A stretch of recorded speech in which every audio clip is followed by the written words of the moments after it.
This is Urban Fitness Friday Focus. Okay, so today's focus is to train or not to train.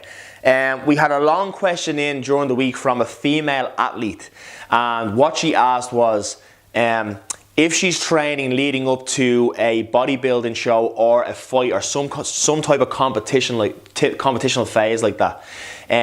If she wakes up in the morning, say, and she's tired in bed and she doesn't feel like training, she doesn't feel like she can get out of bed, should she still train that day? Because she has to fit that training session in before work or else she's going to miss it. Should she still train? And the answer is always, it depends. So when that would depend is if a coach or whoever is writing the program leading up to this competition, if they have planned an overreaching phase in that program. So an overreaching phase is a phase of training coming towards the end of a physical preparation program where you're actually supposed to feel tired, supposed to feel a little bit weaker than usual, and not feel your best. If that's actually being planned in there, then you should get up and you should train that day because that's the way the program is planned. And after that phase of the program, you should have what's called a deload phase or a super compensation phase where you actually rest up and you will exceed your strength levels or size levels or speed levels, etc. before that phase of the program. So in that case then, you should get up and train. Now,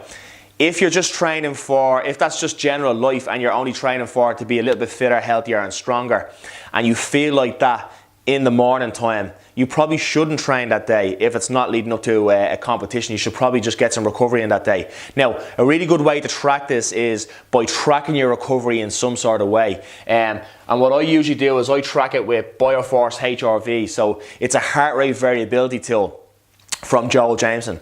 And it's a very, very simple system. You hook yourself up to a heart rate monitor in the morning. You've got an app on your phone, and it's a 2.5 minute reading. And what that will actually do is it'll let you know your training readiness for the day. And it will let you know basically by giving you a green, amber or a red light reading. Obviously green being good to go that day, amber meaning you should probably cut back on your training over that day, and red meaning you should just probably take the day off or do some recovery techniques. Another thing I would actually say on that question is you should be implementing some sort of recovery technique into your own training.